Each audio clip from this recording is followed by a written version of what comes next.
ஜனவரி 2024ல டூல அதிகமா சேல்ஸ் பண்ண டாப் 5 கம்பெனி நம்ம இதில பார்க்க போறோம். இதில அந்த இடத்துல சுசுகிங்கிற நிறுவனம். இவங்க ஜனவரி 2024ல 80,511 யூனிட்ஸ் வந்து செல் பண்ணியிருக்காங்க. டிசம்பர்ல 69,025 யூனிட்ஸ் வந்து செல் பண்ணியிருக்காங்க. கடந்த டிசம்பர் கம்பேர் பண்ணும்போது ஜனவரில வந்து பார்த்தீங்கன்னா 11,486 பைக்ஸ் வந்து அதிகமாவே சேல்ஸ் பண்ணியிருக்காங்க. 4வது இடத்துல பஜாஜ் நிறுவனம். ஜனவரி 2024ல 1,93,850 பைக்ஸ் செல் பண்ணியிருக்காங்க. கடந்த டிசம்பர் 2023ல 1,51,085 பைக்ஸ் செல் பண்ணியிருக்காங்க. டிசம்பர் கம்பேர் பண்ணும்போது ஜனவரில வந்து பார்த்தீங்கன்னா 42,765 பைக்ஸ் வந்து அதிகமாகவே சேல்ஸ் பண்ணியிருக்காங்க.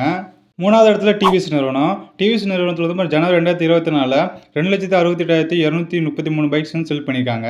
கடந்த டிசம்பர் 2023ல 2,14,983 பைக்ஸ் செல் பண்ணியிருக்காங்க. இவங்க டிசம்பர் கம்பேர் பண்ணி ஜனவரி வந்து 53,250 பைக்ஸ் வந்து அதிகமாகவே சேல்ஸ் பண்ணியிருக்காங்க. 2வது இடத்துல ஹோண்டா நிறுவனம். ஹோண்டா நிறுவனத்தில் ஜனவரி 2024ல 3,82,512 பைக்ஸ் வந்து செல் பண்ணியிருக்காங்க. கடந்த டிசம்பர் 2023ல 2,86,101 பைக் வந்து செல் பண்ணியிருக்காங்க. 96,400 பைக் வந்து கடந்த டிசம்பரை விட அதிகமாகவே சேல்ஸ் பண்ணியிருக்காங்க.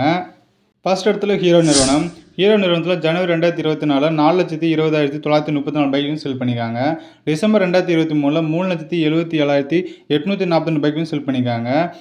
கடந்த டிசம்பரை விட 43,902 பைக்ஸ் வந்து அதிகமாகவே செல் பண்ணியிருக்காங்க. இவங்க கடந்த டிசம்பர் 2023 விட ஜனவரி 2024ல சேல்ஸ் டிஃப்ரென்ஸ் வந்து அதிகமாக யார் கொடுத்துருக்காங்க அப்படின்னு பார்த்தீங்கன்னா ஹோண்டா நிறுவனம் தான். எவ்வளோ டிஃப்ரென்ஸ் கொடுத்துருக்காங்க பார்த்தீங்கன்னா 96,411 பைக்ஸ் வந்து அதிகமாக சேல்ஸ் கொடுத்துருக்காங்க.